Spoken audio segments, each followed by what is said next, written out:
कहानी की शुरुआत में हम कॉन्ग को देखते हैं जो बहुत गुस्से में होता है। तभी वहाँ एक छोटी लड़की आती है जो कॉन्ग की सबसे अच्छी दोस्त होती है। कॉन्ग उस लड़की की हर बात मानता था, लेकिन उस वक्त उसका गुस्सा इतना ज्यादा था कि वह एक पेड़ को जड़ से उखाड़कर आसमान की तरफ जोर से फेंक देता है। वह पेड़ सीधा ऊपर जाकर एनर्जी वॉल से टकराता है, जिससे दीवार में छेद हो जाता है। असल में कॉन्ग को एक बनावटी दुनिया के अंदर कैद करके रखा गया था ताकि गॉडजिला को उसकी भनक न लग सके। करीब 5 साल पहले इन दोनों के बीच खतरनाक लड़ाई हुई थी, जिसमें गॉडजिला ने कॉन्ग को हरा दिया था। ये दोनों टाइटन्स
आसानी से झेल सकती हैं। नेथन बताता है कि हर टाइटन के पास अपने घर का रास्ता ढूंढने की एक कुदरती ताकत होती है, इसलिए उन्हें हॉलो अर्थ तक पहुंचने के लिए कॉन्ग की मदद लेनी ही होगी, क्योंकि सिर्फ कॉन्ग ही उन्हें सही रास्ता दिखा सकता है। इसके बाद नेथन अपनी पुरानी दोस्त इलीन के पास जाता है, जो कॉन्ग की देखभाल करती थी। वे उसे समझाता है कि कॉन्ग को अब और ज्यादा समय तक इस नकली दुनिया में बंद नहीं रखा जा सकता। कॉन्ग का असली घर हॉलो अर्थ है और उसे बचाए रखने का यही एक रास्ता है, क्योंकि अगर वह यहाँ से बाहर निकला तो गॉडजिला उसे छोड़ने वाला नहीं है। काफी बहस के बाद इलीन कॉन्ग को ले जाने के लिए मान जाती है, क्योंकि कॉन्ग को बचाने का और कोई रास्ता नहीं था। इसके बाद पूरी आर्मी और जहाजों के काफिले के साथ कॉन्ग को भारी जंजीरों से बांधकर जहाज पर ले जाया जा रहा था। रास्ते में वह छोटी बच्ची इशारों में बताती है कि कॉन्ग बहुत गुस्से में है, क्योंकि उसे इस तरह जंजीरों में कैद रहना बिल्कुल पसंद नहीं आ रहा। आर्मी का लीडर भरोसा देता है कि वे गॉडजिला की नजरों से बचकर निकल जाएंगे। डॉक्टर भी जानती थी कि गॉडजिला और कॉन्ग की दुश्मनी सदियों पुरानी है। ये दोनों ही खुद को इस दुनिया का असली राजा समझते हैं और अगर ये टकराए तो समंदर के बीच ऐसी तबाही मचेगी जिसे कोई रोक नहीं पाएगा। दूसरी तरफ मेडिसन अपने दोस्त के साथ उस हैकर बर्नी के पास पहुंच जाती है। बर्नी उन्हें बताता है कि उसे शक था कि एपेक्स कंपनी छुपके से कोई ऐसी चीज बना रही है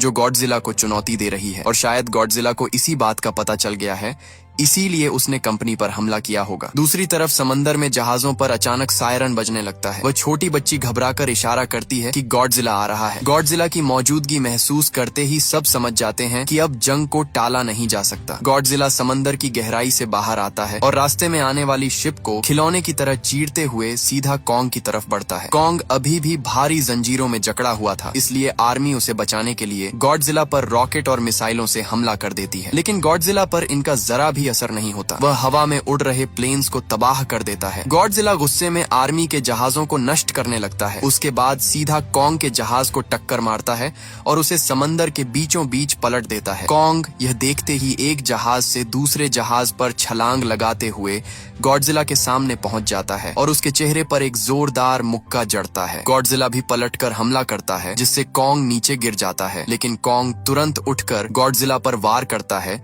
जिससे गॉडजिला दूर जाकर गिरता है। अब गॉडजिला बहुत ज्यादा गुस्सा हो जाता है। वह न्यूक्लियर पावर से हमला करने की कोशिश करता है, लेकिन कॉन्ग खतरे को भांप लेता है और अपनी जान बचाने के लिए फौरन पानी में कूद जाता है। मौका देखकर गॉडजिला कॉन्ग को पानी के अंदर खींच लेता है। गॉडजिला तो समंदर का राजा था और पानी के अंदर भी आराम से सांस ले सकता था, लेकिन कॉन्ग के लिए यह मुश्किल था। पानी के अंदर दम घुटने की वजह से कॉन्ग कमजोर पड़ रहा था। गॉडजिला उसे खत्म करने के लिए खींचते हुए समंदर की गहराई में ले जाने लगा। ये देखकर एलीन चिल्लाई कि हमें तुरंत कॉन्ग की मदद करनी चाहिए वरना वह मारा जाएगा। आर्मी के लोग एक साथ कई मिसाइलें पानी के अंदर छोड़ देते हैं, जिससे हुए धमाकों की वजह से गॉडजिला की पकड़ ढीली हो जाती है और कॉन्ग पानी से बाहर आ जाता है। तभी नेथन समझदारी दिखाते हुए ऑर्डर देता है कि जहाजों के सारे इंजन और मशीनें तुरंत बंद कर दी जाएं। वे चाहते थे कि गॉडजिला को यह लगे कि उसकी जीत हो चुकी है और अब कोई जिंदा नहीं बचा। जैसे ही सब कुछ शट डाउन होता है, गॉडजिला एक बार गुस्से में कॉन्ग की तरफ देखता है और उसे मरा हुआ समझकर वहां से चला जाता है। आइलीन को डर था कि अगर जहाज दोबारा शुरू किए तो गॉडजिला फिर लौट आएगा। इस पर नेथन कहता है कि अब हम समंदर के रास्ते नहीं बल्कि कॉन्ग को हवा के रास्ते हेलीकॉप्टर्स की मदद से ले जाएंगे। दूसरी तरफ मेडिसन अपने दोस्तों के साथ चुपके से एपेक्स कंपनी के हेडक्वार्टर में घुस जाती है। वहां उन्हें स्कल क्रॉलर्स के बहुत सारे बड़े बड़े अंडे मिलते हैं जिन्हें कंपनी ने किसी गुप्त काम के लिए रखा था। अभी वे उन अंडों को देख ही रहे थे कि अचानक उस जगह का दरवाजा लॉक हो जाता है। असल में वे एक हाई स्पीड ट्रांसपोर्ट पॉड में फंस गए थे जो उन्हें उन अंडों के साथ बड़ी तेजी से जमीन के नीचे बने रास्तों से हांगकांग की तरफ ले जाने लगती है। दूसरी तरफ आर्मी हेलीकॉप्टर्स की मदद से कॉन्ग को एंटार्क्टिका के उस रास्ते तक पहुंचा देती है जो सीधा हॉलो अर्थ की तरफ जाता था। वहां पहुंचकर वे कॉन्ग को उस गुफा के अंदर जाने का इशारा करते हैं, लेकिन कॉन्ग वहां जाने से साफ मना कर देता है। तब नेथन उस छोटी बच्ची की मदद लेता है। बच्ची इशारों में कॉन्ग को समझाती है कि उस गुफा के पार उसका असली घर है। बच्ची के कहने पर कॉन्ग आखिरकार गुफा के अंदर छलांग लगा देता है। कॉन्ग के पीछे पीछे ये लोग भी अपनी एंटी ग्रेविटी कारों के साथ निकल पड़ते हैं। हॉलो अर्थ पहुंचते ही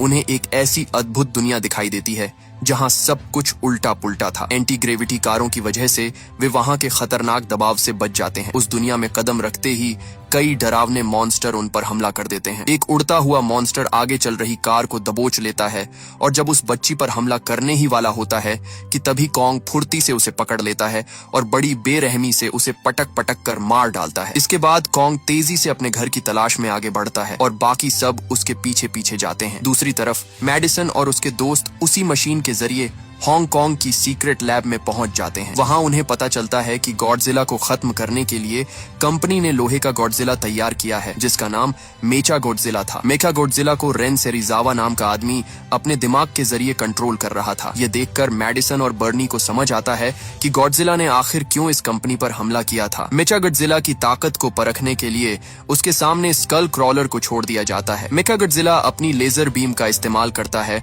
और पल भर में उस जीव के 2 टुकड़े कर देता है, लेकिन समस्या यह थी क्योंकि मेचागॉडजिला को पूरी तरह चलाने के लिए जितनी पावर चाहिए थी वह कंपनी के पास नहीं थी। वह खास एनर्जी सिर्फ हॉलो अर्थ में ही मिल सकती थी और यही वजह थी कि कंपनी का मालिक उस पावर को ढूंढ रहा था ताकि वह मेचागॉडजिला को हमेशा के लिए जिंदा कर सके। जैसे ही मेचागॉडजिला को थोड़ी देर के लिए टेस्ट किया जाता है, गॉडजिला को उसकी भनक लग जाती है। वह समझ जाता है कि कोई उसे चुनौती दे रहा है और वह तुरंत हांगकांग की तरफ बढ़ने लगता है। दूसरी तरफ हॉलो अर्थ की दुनिया किसी सपने जैसी खूबसूरत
निकलता है। दोनों के बीच काफी देर तक लड़ाई चलती रही, पर आखिर में गॉडजिला कॉन्ग पर भारी पड़ने लगा। वह कॉन्ग को बुरी तरह घायल करके नीचे गिरा देता है और उसकी छाती पर पैर रखकर अपनी जीत की दहाड़ मारता है। गॉडजिला उसे वहीं छोड़कर जाने लगता है। उधर कंपनी के मालिक को वह एनर्जी मिल चुकी थी जिसका उसे इंतजार था। जैसे ही वह एनर्जी मेचागॉडजिला में डाली जाती है, मेचागॉडजिला पूरी तरह जाग उठता है। मेचागॉडजिला एक्टिवेट होते ही बेकाबू हो जाता है और सब कुछ अपने कंट्रोल में ले लेता है। वह सबसे पहले कंपनी के मालिक वॉल्टर को मारता है और फिर वहां मौजूद उसके सिस्टम को भी तबाह कर देता है। इसके बाद वह ऊंची दीवार को फाड़ते हुए मॉन्स्टर की तरह बाहर निकल आता है। गॉडजिला जैसे ही इस मेचागॉडजिला को देखता है, वह उससे लड़ने के लिए आगे बढ़ता है और दोनों के बीच लड़ाई शुरू हो जाती है। लेकिन मेचागॉडजिला की ताकत और उसकी मिसाइलों के आगे असली गॉडजिला टिक नहीं पा रहा था। मेचागॉडजिला उसे बेरहमी से मारता है और जमीन पर गिरा देता है। दूसरी तरफ मैडिसन और बर्नी मेचागॉडजिला को रोकने की कोशिश करते हैं, लेकिन सिस्टम लॉक होने की वजह से वे कुछ नहीं कर पाते। इधर कॉन्ग की हालत बहुत खराब थी। वह अपनी आखिरी सांसें ले रहा था। वह छोटी बच्ची जब कॉन्ग के सीने पर हाथ रखती है तो उसे महसूस होता है कि कॉन्ग की धड़कनें धीरे धीरे रुक रही हैं। नेथन समझ जाता है कि कॉन्ग को बचाने के लिए उसके दिल को एक जबरदस्त इलेक्ट्रिक शॉक देना होगा। वो अपनी एंटी ग्रेविटी कार को कॉन्ग के सीने पर ब्लास्ट करता है, जिससे एक बड़ा धमाका होता है और कॉन्ग की रुकी हुई धड़कनें फिर से शुरू हो जाती हैं। वह बच्ची इशारों में कॉन्ग को समझाती है कि गॉडजिला दुश्मन नहीं बल्कि दोस्त है और इस वक्त उसे मदद की जरूरत है। कॉन्ग तुरंत गॉडजिला की जान बचाने के लिए दौड़ पड़ता है। मेचागॉडजिला अपनी खतरनाक लेजर से गॉडजिला को खत्म करने ही वाला था कि तभी कॉन्ग वहां पहुंच जाता है और गॉडजिला को बचा लेता है। गॉडजिला फौरन समझ जाता है कि मेचागॉडजिला को हराने के लिए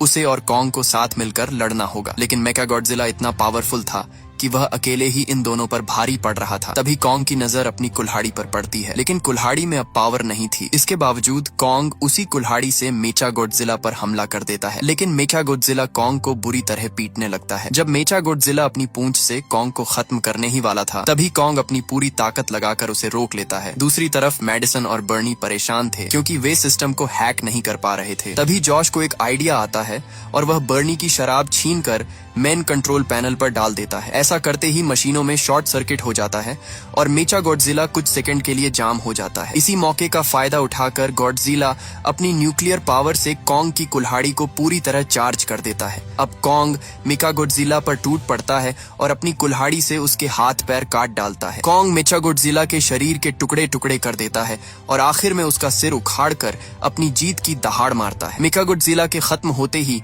हांगकांग में सब कुछ शांत हो जाता है। गॉडजिला एक बार फिर खड़ा होता है और कॉन्ग भी अपनी कुल्हाड़ी उठाकर तैयार हो जाता है। लेकिन दोनों ने मिलकर एक बड़े दुश्मन को हराया था, इसलिए वे अपनी पुरानी दुश्मनी भूल जाते हैं। गॉडजिला वापस समंदर की गहराइयों में चला जाता है। इसके बाद कॉन्ग हमेशा के लिए अपने असली घर हॉलो अर्थ लौट जाता है। वह छोटी बच्ची भी उसके साथ वहीं रहती है। इसी के साथ ये कहानी यहीं खत्म हो जाती है। आपको वीडियो कैसी लगी कमेंट में जरूर बताएं और चैनल को सब्सक्राइब करना न भूलें। मिलते हैं अगली वीडियो में, तब तक के लिए गुड बाय।